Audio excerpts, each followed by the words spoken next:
साक्षात् परम ब्रह्म तस्मै श्री गुरुवे नमः।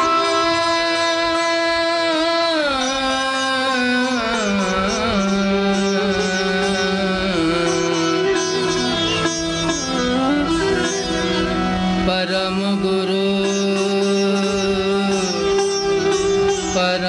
गुरु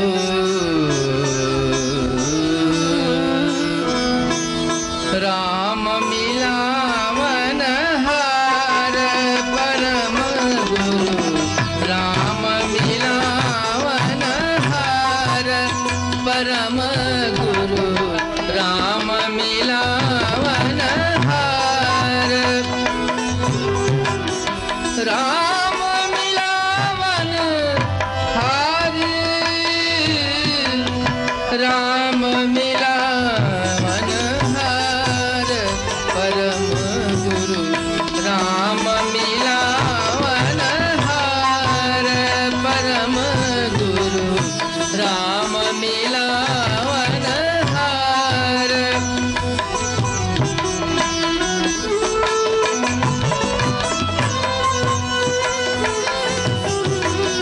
अति उदार मंजुल मंगलमय अति उदार मंजुल मंगलमय अभिमत फलदातार अभिमत फलदातार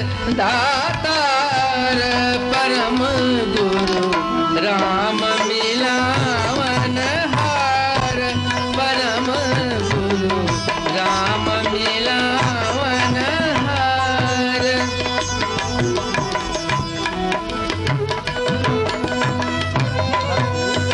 की फूटे नाव खड़ी मम टूटी फूटे नाव खड़ी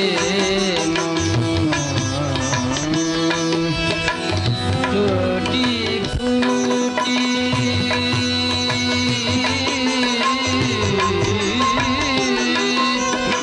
टूटी फूटी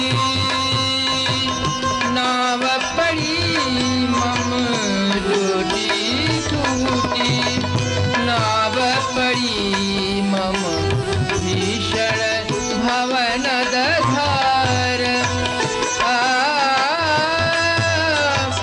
टूटी फूटी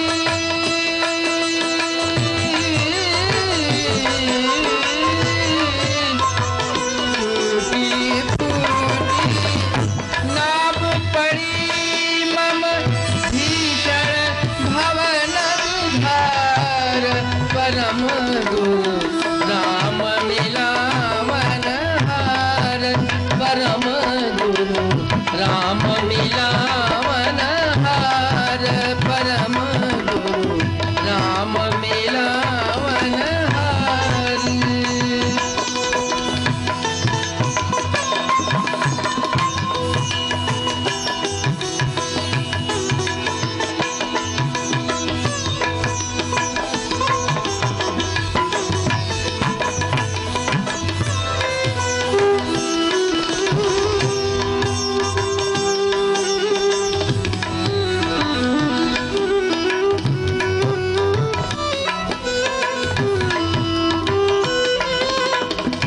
जयति जयति जय देव दयानिधि जयति जयति जय देव दयानिधि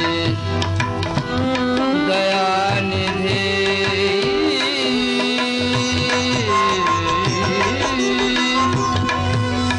जयति जयति जय देव दयानिधि जयति जयति जय देव दयानिधि जयति जयति जय देव दयानिधि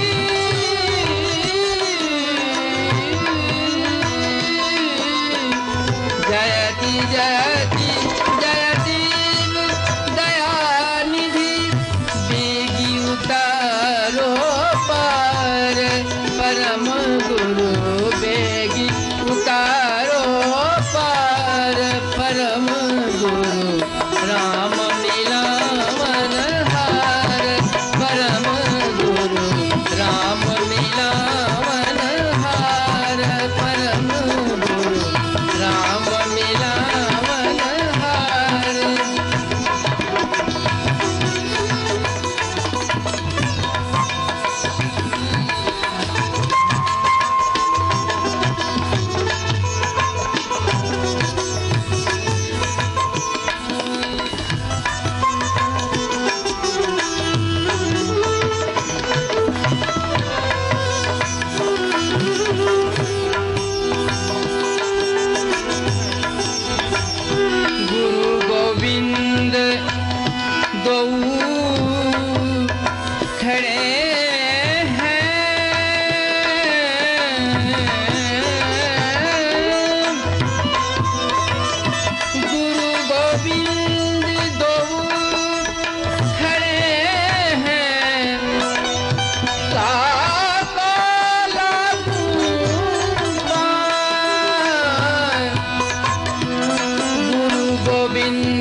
परम गुरु राम मिलावन हार परम गुरु राम मिलावन हार परम गुरु राम मिलावन हार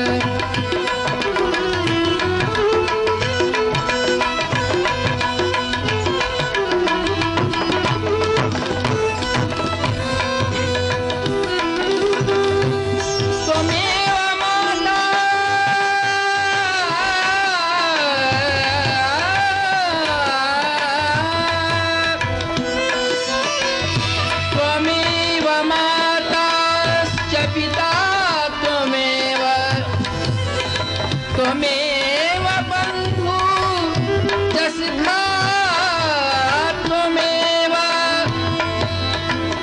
त्वमेव विद्या द्रविणं त्वमेव त्वमेव सर्वं मम देव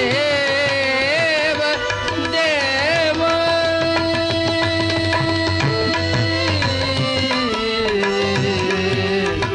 राम मिलावन हार परम गुरु राम मिलावन हार परम गुरु राम मिलावन राम मिलावन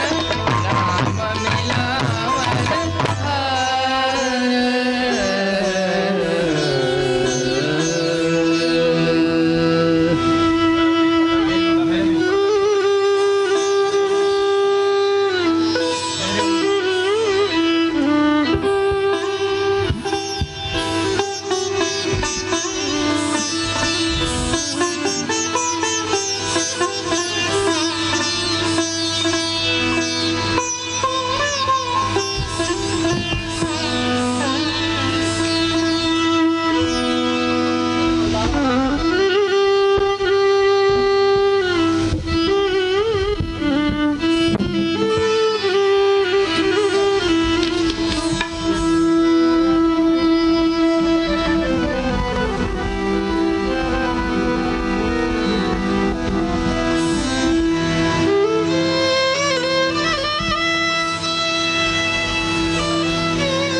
लब्धे परकाल देशिक मने संजात बोधोदयम्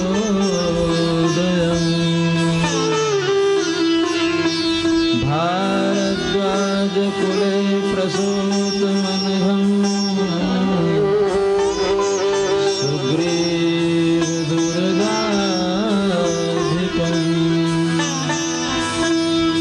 आचार्यं पुरुषोत्तमं गुरुवरं भूयं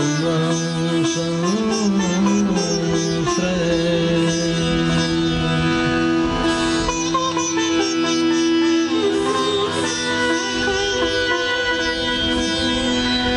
अधरं मधुरं बदनं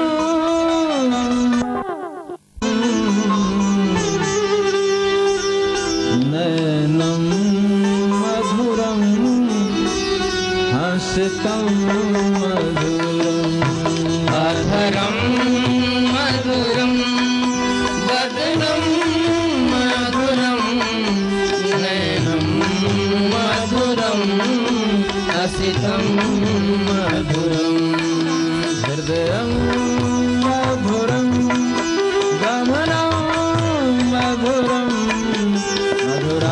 मधुराधिपते रखिलं मधुरम् हृदयं मधुरं गमनं मधुरं मधुराधिपते रखिलं मधुरम् मधुराधिपते रखिलं मधुरम् मधुराधिपते रखिलं मधुरम् वचनं मधुरं चरितं मधुरं वसनं मधुरं बलितं मधुरम् वचनं मधुरं चरितं मधुरं वसनं मधुरं बलितं मधुरम् चलितं मधुरं भ्रमितं मधुरं मधुराधिपते रखिलं मधुरम् चलितं मधुरं भ्रमितं मधुरं मधुराधिपते रखिलं मधुरम् मधुराधिपते रखिलं मधुरम् मधुराधिपते रखिलं मधुरम् रेणुर्मधुरो रेणुर्मधुरः पाणिर्मधुरा पादौ मधुरो वेणुर्मधुरो रेणुर्मधुरः पाणिर्मधुरः पादौ मधुरः नृत्यं मधुरं सख्यं मधुरं मधुराधिपते रखिलं मधुरम् गीतं मधुरं सख्यं मधुरं मधुराधिपते रखिलं मधुरम् मधुराधिपते रखिलं मधुरम् मधुराधिपते रखिलं मधुरम् गीतं मधुरं पीतं मधुरं भुक्तं मधुरं सुप्तं मधुरम् गीतं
मधुरम गंगा मधुरा माला मधुरा जमुना मधुरा बेटी मधुरा गंगा मधुरा माला मधुरा यमुना मधुरा मथुरा मधुरा सलिलम मधुरम कमलम मधुरम मधुराधिपते रखिलम मधुरम सलिलम मधुरम कमलम मधुरम मधुराधिपते रखिलम मधुरम मधुराधिपते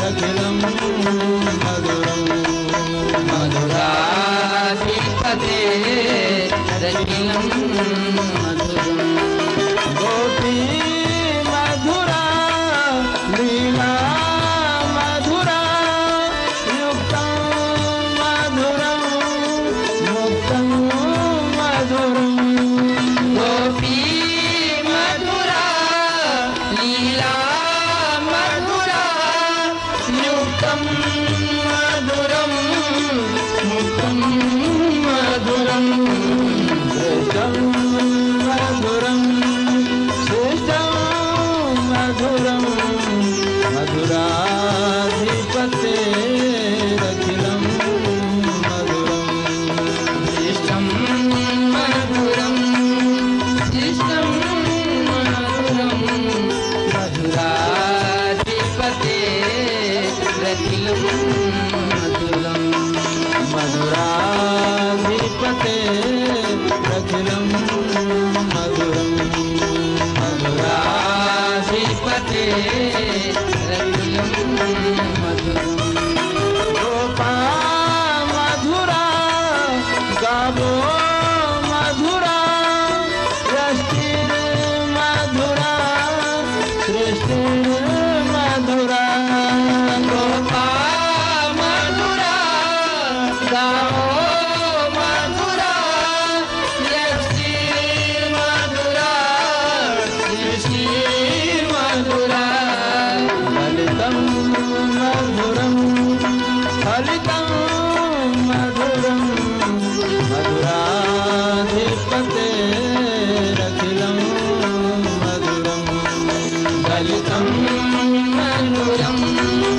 फलितं मधुरं मधुराधिपते रखिलं मधुरं मधुराधिपते रखिलं मधुरं मधुराधिपते रखिलं मधुरं मधुराधिपते रखिलं मधुरं मधुराधिपते रखिलं मधुरं रखिलं मधुरं रखिलं मधुरं रखिलं मधुरं रखिलं मधुरम्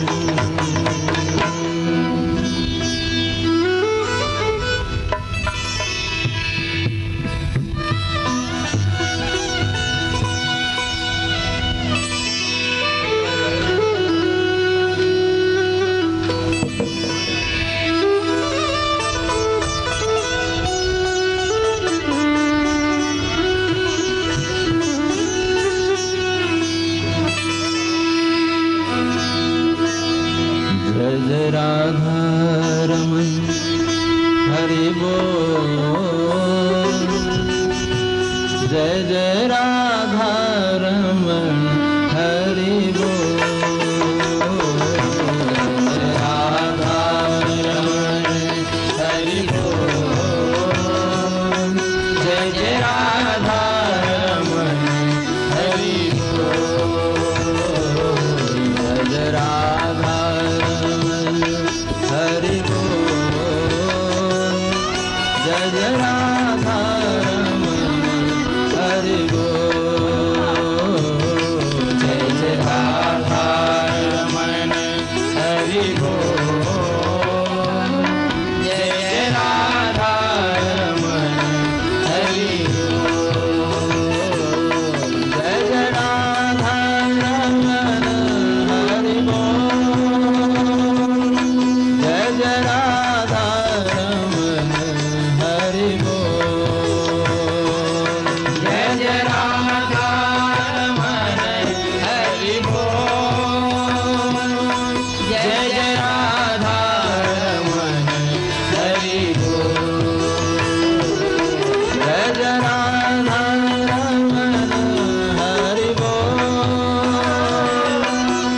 जय राधा रमन हरि बोल। जय जय राधा रमन हरि बोल।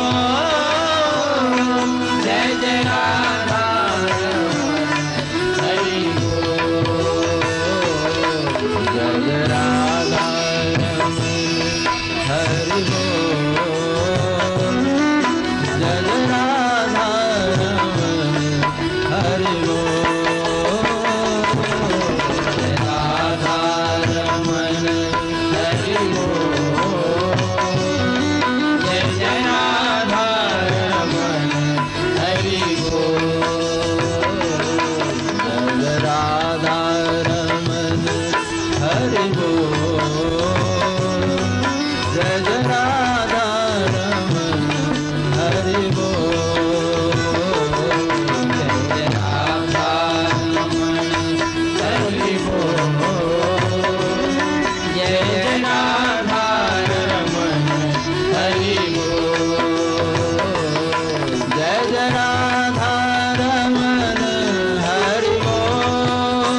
जय जय राधा रमन हरि बोल।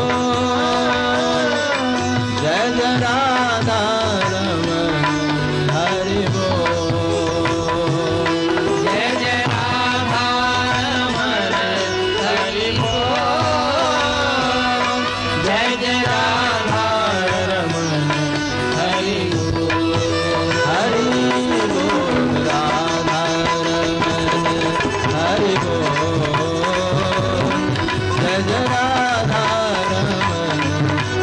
बोल